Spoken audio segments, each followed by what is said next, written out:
हिमालय जय भारत। हिमालय लोग YouTube channel में आपका स्वागत है और मैं हूं जर्नलिस्ट डॉक्टर हरीशचंद्र लखेड़ा। उत्तराखंड हिमालयी राज्य में सबसे बुरी हालत में है, उसकी दुर्दशा हो रही है।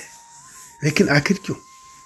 और मेरा ये मानना है कि एक प्रवृत्ति, एक खसिया प्रवृत्ति, जब तक एक खसिया प्रवृत्ति से उत्तराखंड के लोग मुक्त नहीं होंगे तब तक इसकी यही दुर्दशा होगी।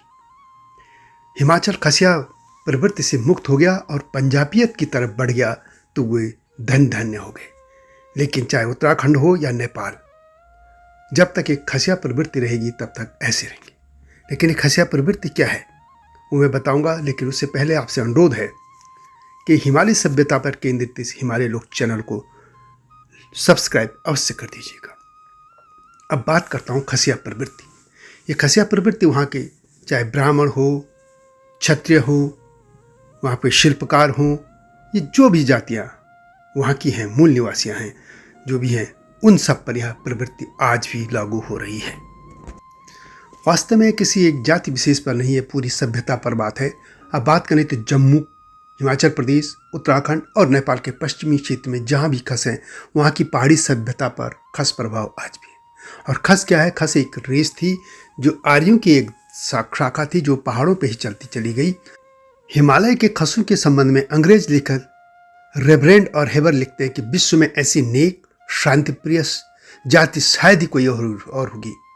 इसी तरह एलजी बॉल्टन का भी मानना है कि नेकी और साहस खसों का पर्याय है और इनकी ईमानदारी लाजवाब।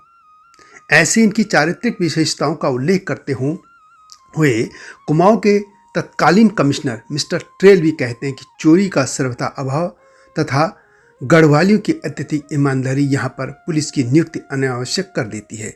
ये उन्होंने गढ़वालियों के संदर्भ में लिखा था, लेकिन यही चीज़ हिमाचल में भी है लागू, कुमाऊं में भी है, आगे नेपाल में भी है। इस संदर्भ में अल्मोड़ा गजेटियर के लेखक बॉल्टन लिखते हैं कि खसों में ईमानदारी तथा बहादुरी पर्याप्त मात्रा में पाई जाती है। इनकी ईमानदारी पर संदेह तो किया ही नहीं जा सकता है। जवान के इतने पक्के हैं कि एक बार में मौखिक तौर पर निर्णीत हो जाए तो वह पत्थर की लकीर हो जाती है। चोरी चकारी तो नामो निशान भी नहीं है। ये बात तब की जब अंग्रेजों का शासन था, यानी आज़ादी से पहले की बात।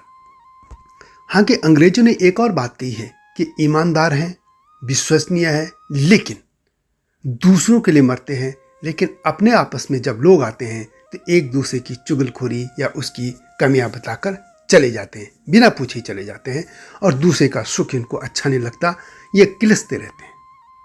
प्रसिद्ध विद्वान प्रोफेसर डी शर्मा अपनी पुस्तक हिमालय की खस एक ऐतिहासिक एवं सांस्कृतिक विश्लेषण में लिखते हैं कि खस लोग निश्चल, सरल स्वभाव, मिलनसार एवं हर प्रकार का सहयोग करने वाले होते हैं। इनमें स्वभावतः छल कपट एवं चातुर्य न होने से इनमें व्यवहार कुशल, चतुर लोगों में पाई जाने वाली लचीलापन का भी अभाव पाया जाता है। वे जिस बात पर अड़ जाते हैं फिर उसमें विचलित होना तो इन्होंने सीखा ही नहीं है। जब इनको क्रोध आता है तो फिर आगे पीछे कुछ नहीं सोचते, मरने मिलने का भी कुछ नहीं सोचते। इसी गुस्से के कारण इनकी एक कहावत प्रचलित, खसिया की रीस भैंस की तीस, अर्थात खस का क्रोध और भैंस की प्यास असामान्य होते हैं। बहुत क्रोधी होने के कारण ही कभी अपने विरुद्ध भी ऐसे काम कर जाते हैं जो इनको बहुत कष्ट देते हैं। इसलिए हिमाचल प्रदेश में इस प्रकार के आत्मघाती आचरण करने वाले व्यक्ति को खसमती कहा जाता है और इनके व्यवहार को खसचाल कहा जाता है। महाभारत के कर्ण पर्व में कहा गया कि खसों को परम साहसी, कभी हार नहीं मानने वाला और हठी स्वभाव, ये कहा गया है। इनका सहजात अनुवांशिक गुण आज भी यथावत है। इसी तरह कुमाऊं केसी बदीदत्त पांडे कहते हैं कि कुमाऊं का इतिहास जो उनकी पुस्तक है कि खस जाति के लोग सच्चे एवं ईमानदार हैं, छल कपट कम है। हिमाचल प्रदेश पर पंजाब की संस्कृति छा गई है, इसलिए वे लोग उत्तराखंड के लोगों से बहुत आगे है। तो मैं यही बात कह रहा था कि कुमाऊं केसी बदीदत्त पांडे जी ने अपनी जो पुस्तक में लिख गए कि हिमाचल पर पंजाब की संस्कृति छा गई है, इसलिए वे लोग उत्तराखंड के लोगों से बहुत आगे हैं। पंजाबियत का मतलब यह है कि वह समाज जो दूसरों के लिए तो जीता ही है लेकिन अपने लिए पहले जीता है। यदि हम पंजाबियत के लिए सिख समाज का उदाहरण दें तो सिख इतने लंगर गुरुद्वारों में जो लगते हैं, उन्हें बहुत बड़ी संख्या में करोड़ों लोगों को वो भोजन खिलाते हैं, अपने दम पे गुरुद्वारों में निस्वार्थ भाव से भोजन कराते हैं। लेकिन ये समाज दूसरों के लिए भी जीते हैं और आज बिजनेस क्लास में पंजाबी लोग हैं।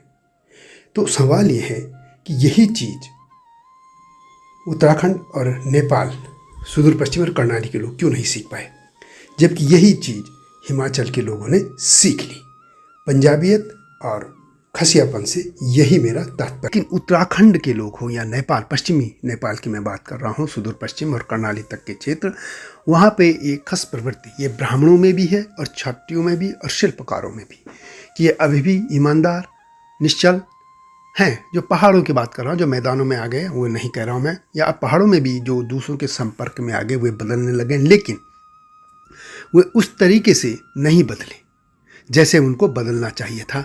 जैसे यदि आज भी देखेंगे उत्तराखंड के लोगों में खस प्रवृत्ति वह मौजूद है, वो दूसरों के लिए जान देने को तैयार रहते हैं। जैसे आर्मी में भी देखो तो बहुत ज़्यादा ये पुरस्कार पाते हैं, जितने भी पुरस्कार होते हैं, गढ़वाल रेजिमेंट हो, कुमाऊं रेजिमेंट हो, डोगरा रेजिमेंट हो, गोरखा रेजिमेंट, इनको मिल गए। लेकिन आमने सामने की लड़ाई ये नहीं लड़ते। इनके हितों पर इनकी ज़मीन कब्जा ले, इनके दूसरे काम हो जाए, ये वहाँ खामोश हो जाते हैं। ये समूह में तो आंदोलन कर लेंगे, लेकिन यदि कोई बाहर का व्यक्ति इनके गांव में ही किसी को मार पीट जाए तो ये खामोश हो जाते हैं, साथ नहीं देते। ये दूसरों के लिए जान देने को तैयार रहते हैं, परंतु अपनों की उपेक्षा करते हैं। एक उदाहरण दे देता हूँ उत्तराखंड के नेताओं का। मैं गोविंद बल्लभ पंत, हेमवती नंदन बहुगुणा और एनडी तिवारी, इन 3 लोगों को इसमें अलग रखूँगा कि इन पे ये प्रवृत्ति नहीं थी, क्योंकि ये बाहर आ चुके थे, बाहर के लोगों से सीखे थे। लेकिन बाकी नेताओं को देखें तो अब आज भी वे दूसरे समाज के या दूसरे जो नेता हैं उनके लिए मरते रहते हैं, लेकिन अपने समाज के लिए ये कुछ नहीं करते। लेकिन यदि उदाहरण यह बिहार के लोगों को देखें तो बिहार के नेताओं को देखिए कि उनकी बदौलत आज मीडिया में कितने लोग छा गए हैं। ये सब उनके नेताओं की बदौलत काफ़ी इनमें हाथ है। परंतु उत्तराखंड के नेता अपने लोगों से मिलते तक नहीं हैं, चाहे वो ऑफिसर हों चाहे वो नेता हों। ये एक एग्जाम्पल था कि इनकी एक खसिया प्रवृत्ति है, और जब तक ये खुद नहीं बदलेंगे, अपनों का साथ नहीं देंगे, अपनों की उपेक्षा करेंगे, ये खसिया प्रवृत्ति इन पे रहेगी, तो ये ऐसे ही रहेंगे। यही हालत की दिल्ली की राजनीति में भी, ये बाहर तो हैं ही, जो सरकारी नौकरियों में थी ये लोग वहाँ से भी अब बाहर होते जा रहे हैं, क्योंकि जब से मंडल कमीशन लागू हुआ तब से इनकी दुर्दशा और हो गई है।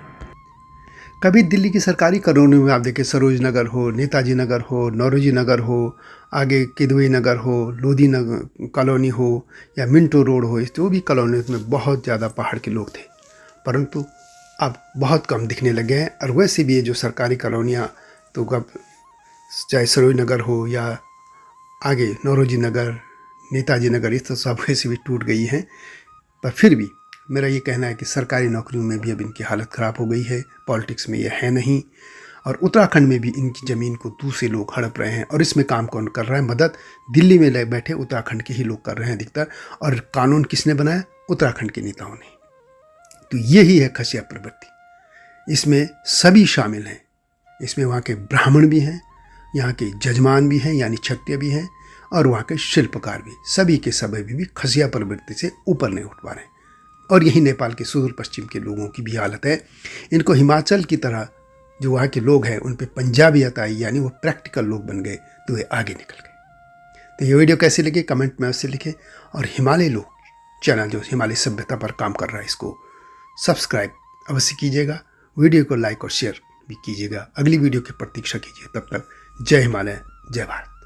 हिमालय पे पेड़ हो तो गीत गाएंगी नदियाँ, गीत गाएंगी नदियाँ। पेड़ों पे चिड़िया है तो गीत गाएंगी नदियाँ, पेड़ों पे चिड़िया है तो गीत गाएंगी नदियाँ। माँ की लोरी जैसे होते हैं नदियों के गीत।